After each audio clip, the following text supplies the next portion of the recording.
Hello my dear students, welcome to our class and in my channel. आज के lecture में अपन देखने वाले हैं बहुत ही इम्पोर्टेंट चैप्टर क्लास 9 की एनसीईआरटी का, जिसका नाम है लाइन एंड एंगल। ठीक है, ज्योमेट्री का बहुत ही प्यारा सा चैप्टर, बहुत ही छोटा सा चैप्टर, लेकिन बहुत ही ज़्यादा कुछ सिखा देने वाला चैप्टर। बहुत ही इम्पोर्टेंट चैप्टर है क्योंकि ये आगे हमारी ज्योमेट्री को आसान करने वाला है। ठीक है, इसके बाद जो हम लोग ट्रायंगल पढ़ेंगे उसमें इससे बहुत ज़्यादा छोटे छोटे से पॉइंट्स हैं, छोटे छोटे कॉन्सेप्ट हैं जो हमारे आगे के चैप्टर्स में यूज़ होने वाले हैं। तो बहुत ही आराम से इस लेक्चर को देखिएगा, बड़ा ही मज़ेदार लेक्चर होने वाला है और इसमें मैं बहुत से ऐसे छोटी छोटी बातें बताऊँगा, ठीक है, जो आपके लिए इम्पॉर्टेंट है और जब तक आप लोग ज्योमेट्री पढ़ेंगे तब तक वो आपके काम आने वाले हैं। बात समझ में आई? क्योंकि लाइन और एंगल इनके बारे में बात करेंगे, लेकिन लाइन और एंगल से को पढ़ने से पहले सबसे पहले अपन क्या पढ़ेंगे? सबसे पहले पढ़ेंगे पॉइंट के बारे में कि पॉइंट क्या होता है। ठीक है, सबसे पहले जो रेफरेंस पॉइंट अपन बात करेंगे वो क्या बात करेंगे? पॉइंट क्या होता है। बात समझ में आ रही है? तो आज के लेक्चर में अपन बेसिक चर्चा ही करने वाले हैं, छोटी छोटी सी बातें बताऊंगा, बहुत ही इंपॉर्टेंट बातें होंगी जो आपके इस चैप्टर के लिए तो होंगी होंगी, साथ ही साथ आगे के कॉन्सेप्ट को भी आपको क्लियर करवाएंगे। ठीक है, तो सबसे पहला पॉइंट की बात करते हैं कि पॉइंट क्या होता है। आप बोलेंगे जैसे अगर मैं यहाँ पर इस चौक से इस बोर्ड पे एक ऐसे मार्क करूँ तो आप बोलेंगे ये जो आपको दिख रहा है बोर्ड के ऊपर ये क्या है? एक पॉइंट है।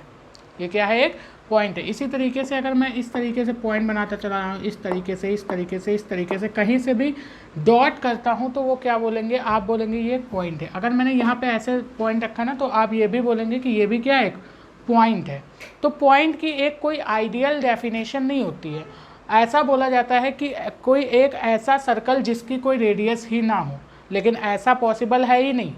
ऐसा कोई सर्कल हो ही नहीं सकता जिसकी रेडियस ना हो, भले वो मीटर में हो, सेंटीमीटर में हो, नैनोमीटर में हो, ठीक है, एमएम में हो, किसी में भी हो सकती है, कितनी भी छोटी हो सकती है, लेकिन उस सर्कल की रेडियस ज़रूर होगी। तो पॉइंट की कोई आइडियल डेफिनेशन नहीं है।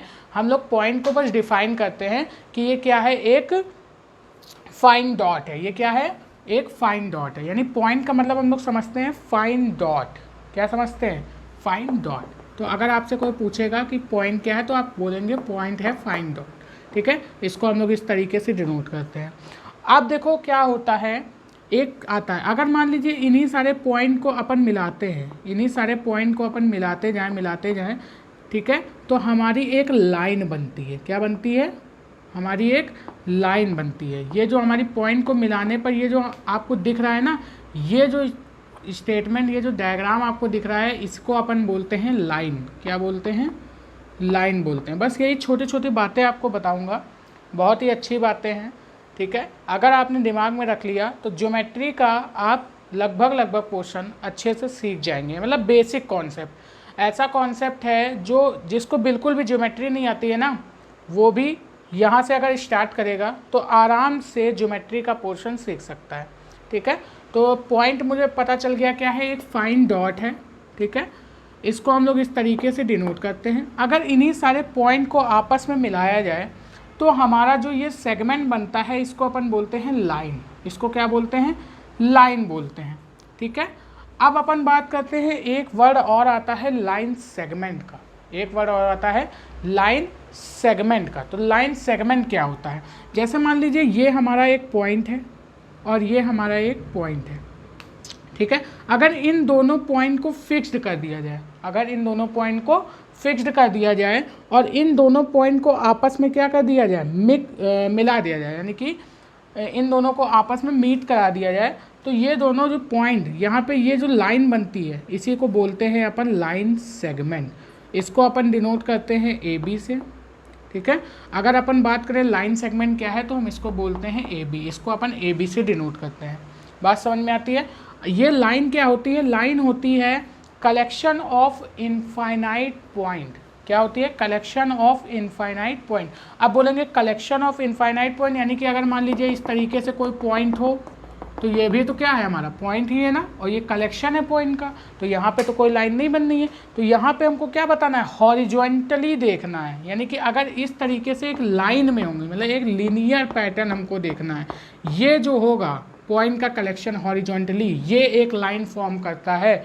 अगर हम लोग बात करें ये वाले पॉइंट की, तो ये हमारा क्या दिखाता है, एक प्लेन दिखाता है। जैसे इस बोर्ड की बात करें तो इस बोर्ड में छोटे छोटे छोटे छोटे बहुत सारे पॉइंट होंगे, तो इसको अपन क्या बोलेंगे, ये एक प्लेन बना रहे हैं। लाइन कौन बनाता है, जो हमारे हॉरिजॉन्टल पॉइंट्स होते हैं। अगर एक सीधी मतलब कि हम लोग हॉरिजॉन्टली देखें पॉइंट्स को, एक हम बोल सकते हैं अगर एक लाइन में अरेंज हो इस तरीके से, तो हम बोलेंगे ये लाइन का फॉर्मेशन करते हैं। और लाइन को हम क्या कर सकते हैं, left side and right side कितना भी इंक्रीज कर सकते हैं, कितना भी क्या कर सकते हैं, इंक्रीज कर सकते हैं। ठीक है, लेफ्ट साइड चाहे या फिर राइट साइड चाहे कितना भी इंक्रीज कर सकते हैं। ये लाइन की डेफिनेशन होती है। एक पॉइंट को लोकेट करेगा यहाँ पे, तो इस पॉइंट से हम लोग राइट साइड में जितना चाहे बढ़ सकते हैं, लेफ्ट साइड में जितना चाहे बढ़ सकते हैं। ये हमारी लाइन कहलाती है। अब जो लाइन सेगमेंट है ये इस लाइन के अंदर से ही आता है। बात समझ में आई। अगर मान लीजिए यहाँ पर इसी लाइन में हम लोग ने लाइन एक्सटेंड की और इसी लाइन में हमने कोई 2 पॉइंट ले लिए, ठीक है, और इन 2 पॉइंट को फिक्स्ड कर दिया, तो इन 2 पॉइंट के बीच में जो ये लाइन बनेगी पॉइंट से मिलके, इसी को अपन बोलते हैं लाइन सेगमेंट। ठीक है, तो लाइन सेगमेंट को हम लेफ्ट या राइट साइड में एक्सटेंड नहीं कर सकते क्योंकि इनके पॉइंट क्या होते हैं, फिक्स्ड होते हैं। बात समझ में आती है। तो सबसे पहले आप लोग पॉइंट हेडिंग डालेंगे और इसमें कुछ लिख लेंगे। आप इसमें क्या लिखेंगे, point is defined as fine dot and represent आप लोग इस तरीके से लिख सकते हैं, एंड रिप्रेजेंट एज ब्रैकेट में इस तरीके से डॉट बना लेंगे। ठीक है, इसके बाद आप हेडिंग डालेंगे लाइंस। इसके बाद आप हेडिंग क्या डालेंगे, लाइंस। लाइंस क्या होती है इनके बारे में आप थोड़ा सा लिखेंगे। ठीक है, ये बेसिक बातें हैं, आपको लिखना है। ठीक है, और इसके बाद अपन अपनी एक्सरसाइज की तरफ बढ़ेंगे तब देखेंगे। अभी तो बहुत सारी चीज़ें देखनी है हमको। लाइन देखना है, लाइन सेगमेंट अपन ने देखा। अभी एक और टर्म आता है रे, इसके बारे में बात करेंगे, फिर एंगल्स के बारे में बात करेंगे। लेकिन सबसे पहले आप लोग लाइन हेडिंग डालिए और उसमें डेफिनेशन लिखिए। A line is the collection of infinite number of point. A line is a collection of infinite number of point and extend endlessly in both direction and extend endlessly in both direction. यानी कि क्या बोला जा रहा है, line क्या है, collection है इनफाइनाइट नंबर ऑफ पॉइंट का, जिसको हम लोग एंड से दोनों तरफ एक्सटेंड कर सकते हैं। बात समझ में आ रही है, दोनों डायरेक्शन में एक्सटेंड कर सकते हैं, लेफ्ट और राइट। ठीक है, a line is generally denoted small letters। A line is generally denoted small letter। जैसे अगर अपन बात करें तो इस लाइन को अपन ऐसे डिनोट करते हैं कि ये L लेंथ की लाइन है या फिर ये R एक लाइन है। बात समझ में आ रही है, इस तरीके से अपन स्मॉल लेटर से इनको डिनोट करते हैं। तो मैंने लाइन की डेफिनेशन क्या बताई, ये है हमारा पॉइंट का कलेक्शन। ठीक है, जिसको हम लोग एंड से लेफ्ट और राइट साइड में दोनों डायरेक्शन में एक्सटेंड कर सकते हैं, बढ़ा सकते हैं। लेकिन अगर बात करें इसी में लाइन सेगमेंट की, तो लाइन सेगमेंट इसी का पार्ट होता है, लाइन का ही पार्ट होता है, बट इसके दोनों पॉइंट क्या होते हैं, फिक्स्ड होते हैं। ठीक है, तो इसके बाद आप लोग हेडिंग डालेंगे लाइन सेगमेंट और इसमें लिखेंगे थोड़ा सा। बातें समझ में आ रही है ना एकदम अच्छे से। चलिए लाइन सेगमेंट में लिखिए, अ पार्ट ऑफ पोर्शन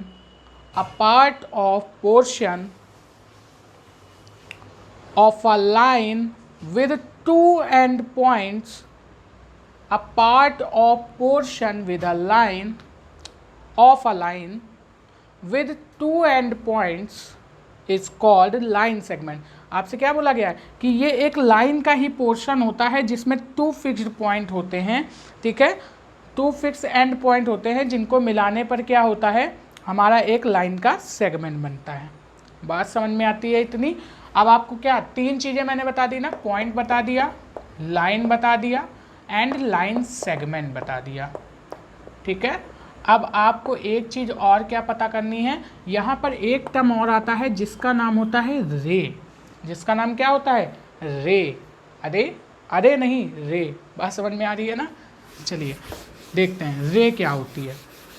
अब मैं छोटी छोटी बातें हैं इसको फटाफट से बताते हैं, फिर अपना कॉन्सेप्ट देखते हैं, ठीक है। रे क्या होती है, जैसे मान लीजिए रे जो होती है, अगर मान लीजिए एक कोई फिक्स्ड पॉइंट है, कोई फिक्स्ड पॉइंट ले लें और इससे हम एक ही डायरेक्शन में अगर किसी लाइन को एक्सटेंड करें, ठीक है, यहाँ से किसी फिक्स्ड पॉइंट से अगर एक ही डायरेक्शन में हम किसी लाइन को एक्सटेंड करें तो ये जो बनती है ये हमारी कहलाती है रे। बात समझ में आई। तो हम क्या बोल सकते हैं, रे में ओनली वन फिक्स्ड पॉइंट होता है और इसको हम एक ही डायरेक्शन में, लाइन को हम दोनों डायरेक्शन में एक्सटेंड कर सकते हैं, लेकिन जो रे होती है उसको केवल एक ही डायरेक्शन में एक्सटेंड किया जा सकता है। तो रे में आप क्या लिखेंगे, इसमें ओनली वन फिक्स्ड पॉइंट होता है, तो यहाँ पे लिख लेंगे only one fixed point present in ray and extend only one direction, and extend only one direction. बात समझ में आती है। तो ये हमारा क्या कहलाता है, रे कहलाती है, ठीक है। तो पॉइंट समझ गए, लाइन समझ गए, लाइन सेगमेंट समझ गए, रे समझ गए। बहुत ही आराम से बताऊंगा, छोटी छोटी चीज़ें। कोई कन्फ्यूज़न हो तो आप हमसे कमेंट बॉक्स में पूछ सकते हैं। बात समझ में आती है ना एकदम अच्छे से। चलिए, तो यहाँ पर आपको एकदम बेसिक चर्चा बताऊंगा, आपको पूरी ज्योमेट्री अच्छे से सिखाऊंगा, कोई दिक्कत नहीं है। आप लाइन एंड एंगल के बारे में कोई भी क्वेश्चन आएगा ना, किसी भी बुक का होगा, NCERT, RD Sharma, RS Agarwal, आप कहीं से भी उठाएंगे ना, आपके सारे क्वेश्चन सॉल्व हो जाएंगे। लेकिन सबसे पहले बेसिक तो आना चाहिए भाई, बेसिक आएगा तो आराम से कर ले जाओगे, है कि नहीं है। चलिए, तो हमने डॉट समझ लिया, मतलब पॉइंट समझ लिया, लाइन सेगमेंट एंड लाइन, ये सारी चीज़ें समझ ली। अब एक टर्म और आता है जिसका अभी नाम आप लोग ऊपर देख रहे हैं, क्या नाम है, एंगल।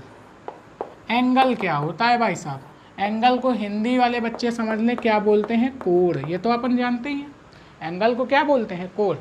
तो एंगल कैसे फॉर्म होता है, देखिए, जब कोई दो रेज एक ही पॉइंट से ओरिजिनेट होती हैं ना, ऐसे, तो ये क्या फॉर्म करती हैं, एंगल फॉर्म करती है। ये जो बनता है ना, यही हमारा कहलाता है एंगल, जिसको अपन डिनोट करते हैं थीटा से। हम बोलते हैं थीटा क्या है, एंगल है, ठीक है। हम बोलते हैं ऐसे एक लाइन खींची, ऐसे एक लाइन खींची, तो ये हमारी क्या होती है, एंगल कहलाती है। लेकिन यहाँ पे ये जो होती है ना, ये लाइन नहीं होती है, ये रे होती है। आप बात समझिएगा, ठीक है, क्योंकि रे का केवल एक फिक्स्ड पॉइंट होता है और उसको एक ही डायरेक्शन में एक्सटेंड करते हैं। तो यहाँ पे एक थ्योरेटिकल क्वेश्चन भी बड़ा ही अच्छा सा बनता है कि क्या लाइन हमारा एंगल बनाती हैं, तो हम बोलेंगे लाइन एंगल नहीं बनाती, रे एंगल बनाती है। कौन एंगल बनाता है, रे एंगल बनाती है। आपको ऑप्शन दिया होगा कौन एंगल बनाती है, तो रे एंगल बनाता है। बात समझ में आ रही है। तो आप क्या बोलेंगे कि दो रे जब एक ही पॉइंट से ओरिजिनेट होती हैं, या फिर हम बोलेंगे कि अगर दो रे एक ही जगह से ओरिजिनेट हो रही हैं, ठीक है, या फिर एक ही पॉइंट से ओरिजिनेट हो रही हैं, तो वहाँ पे जो एंगल बनता है, वहाँ पे जो बनता है, ये जो गैप बनता है, इसी को अपन एंगल बोलते हैं। बात समझ में आ रही है। और ये जो पॉइंट होता है इसको अपन वर्टेक्स बोलते हैं। ध्यान दीजिएगा, ठीक है, इसको अपन क्या बोलते हैं, वर्टेक्स बोलते हैं, ठीक है। तो ये सारी बातें आपको ध्यान देनी पड़ेंगी। आपको पता चल गया, जब दो रे आपस में एक ही पॉइंट से ओरिजिनेट होती हैं तो उसको क्या बोलते हैं, यानी जिनका ओरिजिन पॉइंट क्या होता है, सेम होता है, वहाँ पे एंगल फॉर्म होता है, ठीक है, जिसको अपन थीटा से डिनोट करते हैं, ठीक है। और यहाँ पर ये जो पॉइंट होता है जहाँ से दोनों रेज ओरिजिनेट हो रही हैं, उस पॉइंट को अपन वर्टेक्स बोलते हैं। और ये जो रेज होती है ना, इनको अपन बोलते हैं आर्म्स। क्या बोलते हैं, आर्म्स बोलते हैं। बात समझ में आ रही है। ये सारी बेसिक बातें हैं, ठीक है। अब देखिए, जो एंगल हमारा फॉर्म हो रहा है इसको अपन थीटा बोलते हैं। ये जो एंगल है, ये एंगल भी कई टाइप का हो सकता है। बात समझ में आ रही है।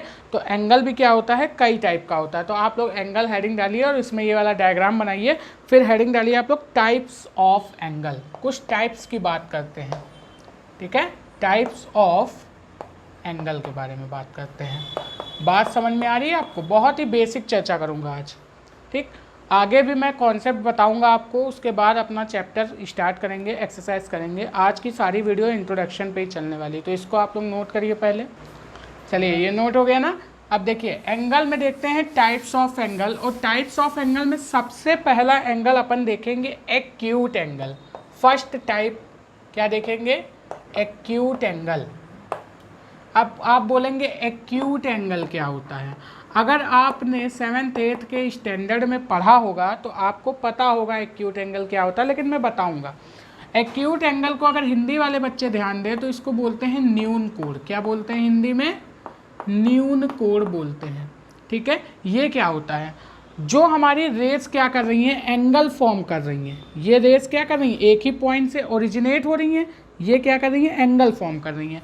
अगर इस एंगल की वैल्यू लेस देन 90 डिग्री जाती है, यानी हम बोलेंगे ये दो रेज हैं जो एंगल फॉर्म कर रही हैं, और यहाँ से जो एंगल फॉर्म हो रहा है इस तरीके से, ये हम बोलेंगे कि if theta is less than 90 degree, if जो एंगल यहाँ से थीटा फॉर्म हो रहा है इसकी वैल्यू क्या है, लेस देन है 90 डिग्री, तो यहाँ से जो एंगल फॉर्म होता है वो क्या फॉर्म होता है, एक्यूट एंगल। यानी कि यहाँ पे जो थीटा होगा उसको अपन क्या बोलेंगे, एक्यूट एंगल बोलेंगे। तो if theta is less than 90 degree then angle is called acute angle. कौन सा एंगल बनता है, एक्यूट एंगल बनता है। ये आपको डायरेक्ट आंसर नहीं आएगा, ठीक है, ये आपसे डायरेक्ट क्वेश्चन नहीं पूछेगा कि बताइए एक्यूट एंगल क्या होते हैं, ये आपको क्वेश्चन के अंदर देगा कि बताइए अगर एक्यूट एंगल ये दिया हुआ है तो आप बताइए ये वाला एंगल क्या होगा, ये आपको थ्योरम बेस्ड दे देगा, ठीक है, वहाँ पे एक्यूट एंगल पूछ लेगा। तो आपको ऐसे सिंपल सी डेफिनेशन नहीं पूछेगा, क्वेश्चन के अंदर ये सारी चीज़ें पूछेगा। तो बेसिक बातें बता रहा हूँ मैं यहाँ पे, ठीक है। तो अगर थीटा लेस देन 90 डिग्री होता है तो ये एक्यूट एंगल कहलाता है, इस कॉल्ड एक्यूट एंगल। बात समझ में आती है? तो ये लेकिन बातें ज़रूरी हैं, आप ये मत समझिएगा कि डायरेक्ट नहीं पूछेगा तो इसका मतलब ये ज़रूरी नहीं है, यही आपका बेस है। अगर ये नहीं आता ना तो आप कुछ भी नहीं कर पाओगे, मतलब लाइन और एंगल के क्वेश्चन को तो छू ही नहीं सकते भाई साहब। बात समझ रहे हैं ना? तो यहाँ पे एक्यूट एंगल के पास आपको समझ में आ गई, यानी कि जो रेज एंगल बना रही हैं अगर उसकी वैल्यू लेस देन 90 डिग्री हुई तो एक्यूट एंगल बनेगा। अब बात करते हैं हम लोग सेकेंड राइट एंगल ट्रायंगल की। किसकी? राइट एंगल की। मैं ट्रायंगल बता रहा हूँ, अभी ट्रायंगल अपन आगे नेक्स्ट चैप्टर में पढ़ेंगे, उसमें अपन पढ़ेंगे राइट एंगल ट्रायंगल। अब राइट एंगल ट्रायंगल को समझने से पहले हमको ये तो पता होना चाहिए कि राइट एंगल आखिर क्या होता है, ठीक है। तो आप लोग सबसे पहले हेडिंग डालेंगे, इसके बाद इस वाले के बाद एक्यूट एंगल के बाद राइट एंगल, ठीक है। राइट एंगल का मतलब होता है समकोण, हिंदी में इसको बोलते हैं समकोण। तो अगर यहाँ पे समकोण क्या बनता है, अगर दो जो रेज हैं वो एक ही पॉइंट से ओरिजिनेट हो रही हैं, लेकिन इनके बीच में जो ये थीटा बनना है, ये कितना बनना है, 90 डिग्री। यानी इफ़ थीटा की वैल्यू हो जाए 90 डिग्री के बराबर तो जो एंगल फॉर्म होता है देन एंगल इज कॉल्ड, कौन सा एंगल कहलाएगा, राइट एंगल। बात समझ में आ रही है? अगर कोई ऐसी दो रेज जिनके बीच में जो एंगल आता है वो कितना आ जाता है, 90 डिग्री, यानी कि जो थीटा की वैल्यू अगर 90 डिग्री हो जाती है तो जो एंगल बनेगा वो कौन सा बनेगा, राइट एंगल बनेगा। बात समझ में आ रही है? यानी समकोण बनेगा। यानी अगर किसी दो रेज के बीच में थीटा की वैल्यू 90 आती है, ठीक है, तो वो एंगल समकोण कहलाता है, तो वो कोण समकोण कहलाता है। अगर थीटा की वैल्यू 90 से कम आती है तो एक्यूट एंगल यानी न्यून कोण कहलाता है। दो एंगल के टाइप आपको समझ में आए। चलिए थर्ड टाइप पढ़ते हैं, इसको नोट करिए आप लोग वीडियो को पॉज करके, फिर थर्ड टाइप पढ़ते हैं, ठीक है। थर्ड टाइप हम लोग देखते हैं क्या होता है, ठीक है। थर्ड टाइप आपका आता है ऑब्ट्यूस एंगल। कौन सा एंगल, ऑब्ट्यूस एंगल, जिसको हिंदी वाले बच्चे ध्यान रखें क्या बोलते हैं, अधिक कोण। क्या बोलते हैं, अधिक कोण। ये क्या होता है भाई साहब? अब आप बोलेंगे ये क्या होता है, तो यहाँ पे मैं कंडीशन पहले लिख देता हूँ। जो दो रेज हैं अगर उनके बीच में जो थीटा है वो ग्रेटर देन 90 डिग्री है, कितना है, ग्रेटर देन, ध्यान से समझिएगा बातों को, ग्रेटर देन 90 डिग्री है बट लेस देन 180 डिग्री है, तो जो एंगल फॉर्म होगा रेस के बीच में उसको अपन कौन सा बोलेंगे, angle, obtuse angle. If theta is less than, ठीक है, 180 degree but greater than 90 degree, तो हम क्या बोलेंगे, जो एंगल फॉर्म होगा देन angle form then angle form is called, कौन सा एंगल भाई साहब? ऑब्ट्यूस एंगल फॉर्म होगा। ठीक है, अगर इसके डायग्राम की बात करें तो डायग्राम आप लोग देख लीजिए, इस टाइप से डायग्राम अगर बने, ठीक है, ये एक रे एक ही पॉइंट से ओरिजिनेट होंगी तभी एंगल बनेगा। ये एंगल यानी कि 90 से ज़्यादा है लेकिन 180 से कम है, क्योंकि 180 क्या होता है, ऐसे दो रेज ऐसे जाएं किसी पॉइंट से, एक ही पॉइंट से ओरिजिनेट हो लेकिन इस तरीके से एक दूसरे के अपोजिट हो, ये वाला एंगल जो बनता है ये 180 होता है। ठीक है, इसके बारे में भी बात करेंगे लेकिन सबसे पहले इसको नोट करिए। ठीक है, तो ये क्या है, ग्रेटर देन 90 है बट लेस देन 180 है। ये क्या है, लेस देन 180 है। तो ऐसे एंगल को अपन क्या बोलेंगे, ये एंगल हमारा कहलाता है ऑब्ट्यूस एंगल या अधिक कोण। ठीक है, नेक्स्ट अपन बात